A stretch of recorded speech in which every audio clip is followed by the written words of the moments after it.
Faut-il parler de préméditation? Bonjour Odile Tobner. Bonjour. Merci de passer par le journal de TV5 Monde. Vous êtes la présidente de l'association Survie. Selon vous, qui contrôle aujourd'hui les soldats d'Alassane Ouattara qui sont dans Abidjan?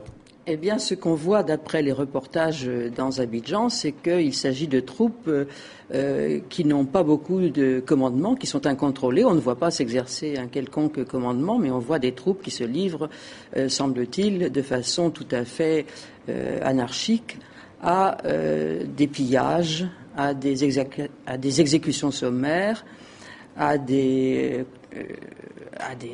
lynchages, il y a des disparitions également. Donc, ce sont des troupes livrées à elles-mêmes, apparemment. Pourquoi est-ce que dans ces chasses à l'homme, on peut les qualifier ainsi, Guillaume Soro, qui est aujourd'hui le Premier ministre d'Alassane Ouattara, n'intervient pas?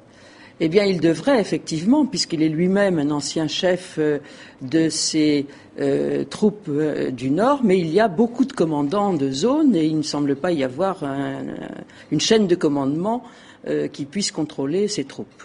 Mais il est quand même responsable puisqu'il est quand même au pouvoir et qu'il est lui-même patron de ces troupes. L'ONU avait comme mandat de désarmer les deux camps avant l'élection. Elle n'en a rien fait. Pire, elle conserve, dites-vous, un rapport sur l'embargo armes et diamants depuis août dernier. Pourquoi elle ne sort pas ce rapport?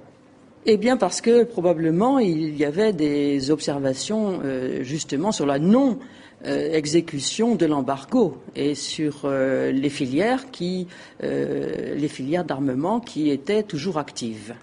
Donc il y a cet effacement des informations sur le fait qu'on a surarmé les camps en Côte d'Ivoire avant l'élection. Justement, qui est-ce qui a armé les soldats d'Alassane Ouattara qui ont déferlé à la fois par l'ouest et par l'est? Il semble qu'il y a eu des filières par Bouaké. On a parlé d'avoir réaménagé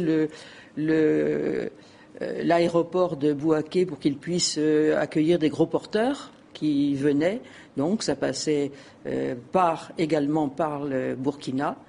Mais évidemment, il y a des filières d'armement qui sont arrivées massivement pour ces troupes.